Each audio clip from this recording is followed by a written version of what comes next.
इसलिए खुश हैं कि तेल की कमी नहीं है, क्योंकि इजराइल और अमेरिका ने बीजेपी का तेल निकाल दिया, तो इन्हें लग रहा तेल की कोई कमी नहीं है। ये संकट कोई लाया है तो बीजेपी खुद संकट लाई है। सर, अयोध्या में पहली बार इतिहास में सीता की रसोई में खाना बंद हो गया, प्रसाद बंद हो गया। आपके सांसद ने भी सवाल खड़े किए हैं। ये कभी भी स्वीकार नहीं करेंगे। केजीएमयू है, अस्पताल हैं, या जो इमरजेंसी सर्विसेज जहाँ पर हैं वहाँ पर देखिए आप, तो इस तरह की सूचनाएं आ रही हैं। सरकार की जिम्मेदारी बनती है पर्याप्त गैस उपलब्ध कराएं, और अगर गैस पर्याप्त नहीं है तो सरकार जनता से सहयोग की अपील करे। अफवाह फैला करके डराने धमकाने की बात न करें। और अफवाह कौन फैला रहा है? सरकार खुद अफवाह फैला रही है। तो विपक्ष के नेताओं की सुरक्षा को लेकर मल्लिकार्जुन खड़गे जी ने सवाल खड़े किए हैं। आपने देखा कि बीते दिन फारूक अब्दुल्ला साहब के साथ कहीं न कहीं गोली चली, आपके भी सिक्योरिटी ब्रीच देखने को मिली है बीते दिन।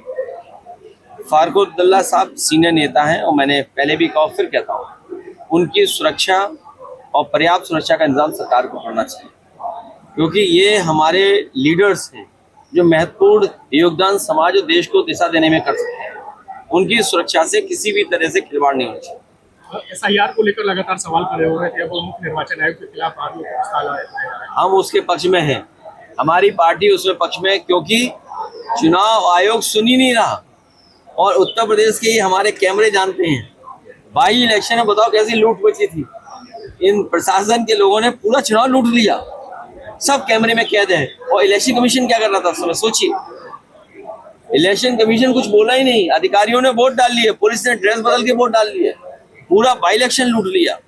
और हमें तो वो भी जानकारी है जिसमें डीएम और एसपी ने कुछ पैसे लिए थे, क्या रिजल्ट नहीं बदलेंगे, वो बात भी लोकसभा में उठाई जाएगी। और बात हम लोग कहेंगे कि किस तरीके से एक डीएम और एसपी ने पैसे लेने के बावजूद भी चुनाव का परिणाम बदल दिया और सरकार के पक्ष में दिया। राहुल जी भी आज लखनऊ में दलितों के साथ संवाद कर रहे हैं। मुझे खुशी है इस बात की कि पीडीए की आवाज, बहुजन की आवाज और मजबूत हो रही है। इंडिया गठबंधन मिलकर के काम कर रहा है। राहुल जी भी आज बात करने वाले हैं। बहुत अच्छी बात है, क्योंकि कांग्रेस पार्टी, समाजवादी पार्टी, अन्य दल सब मिलकर के पीडीए की आवाज, बहुजन की आवाज और हमारे पीडीए महापुरुषों के जो विचार थे वो जनता तक पहुंचाने का काम कर रहे हैं।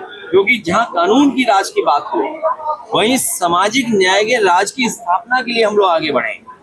इधर हम लोग देख रहे हैं, जब से भारतीय जनता पार्टी आई है, संविधान की धज्जियां उड़ा रही है। संविधान के तहत जो आरक्षण, जो हक और सम्मान मिलना चाहिए, वो नहीं मिल पा रहा है। इसलिए जरूरी बनता है कि पीडीए महापुरुषों के दिन हम सब मिलकर के संकल्प लें कि बाबा साहब भीमराव अम्बेडकर जी ने जो रास्ता दिया था, जो हमें हक और सम्मान का कानून दिया था, नियम दिए थे, जो संविधान में व्यवस्था दी थी, उसको हम लोग लागू करें जनता के लिए। उप मुख्यमंत्री ने घोषणा की है कि स्वास्थ्य विभाग में अब संविदा पे नियुक्ति नहीं होगी, बल्कि कॉर्पोरेशन बना के नियुक्ति की जाएगी। इससे बड़ा फ्रॉडगिरी का कोई स्टेटमेंट नहीं हो सकता। ये सब फ्रॉडगिरी के स्टेटमेंट। ग्रीन कॉरिडोर का आज उद्घाटन हो रहा है लखनऊ में। बहुत बधाई। ये कॉरिडोर ऐसे बने कि लखनऊ में जाम न लगे। हालांकि हमारे डिफेंस मिनिस्टर वो तो प्रयास कर रहे हैं कि लखनऊ और अच्छा हो, यहाँ पर जाम की समस्या न हो। हमें उम्मीद है कि जो कैंटोनमेंट का जो है एक सड़क, कभी समाजवादी सरकार में हम लोगों ने प्रस्ताव दिया था कि 6 लेन और 8 लेन के लिए डिफेंस से परमिशन मिल जाए। हमें उम्मीद है कि डिफेंस मिनिस्टर उसकी परमिशन दिलवा देंगे, और जिस तरह ग्रीन कॉरिडोर बना है उससे और अच्छी सड़क बनाएं। डिफेंस मिनिस्टर तो अच्छा बनाना चाहते हैं, लेकिन मुख्यमंत्री नहीं अच्छा बनाना चाहते। मगर ग्रीन कॉरिडोर के उद्घाटन से पहले ही कुछ समाचारों में आया कि वो धंस गया था। धंसने की वो बात इसलिए नहीं करेंगे, मानक से नहीं बनती कोई चीज। ये ग्रीन कॉरिडोर रास्ता साफ नहीं देगा, लोगों को जाम में उलझा देगा। अब देखिए, NHI की सड़क बनी है, मान लीजिए लखनऊ कानपुर, दाएं हाथ जाने के लिए आपको कितना रुकना पड़ेगा? 2 कट है दाएं हाथ के। अगर आपको उसका डिजाइन का पार्ट बना देते जिससे उन कटों को भी आसानी से ट्रैफिक गुजर जाता। इसी तरह ग्रीन कॉरिडोर का मैं तो जानता नहीं हूँ कि डिजाइन किसने किया, लेकिन सुनने में आया जिसने ग्रीन कॉरिडोर डिजाइन किया था उसे कोई अनुभव नहीं था डिजाइन का, बस इन्होंने डिजाइन करवा लिया। तो ये कितना सक्सेसफुल होगा? क्या पुलिस लगा के सक्सेसफुल करना पड़ेगा कि अपने आप में ग्रीन कॉरिडोर सक्सेसफुल है? सड़क, वो हमें सोचना पड़ेगा, देखना पड़ेगा। नहीं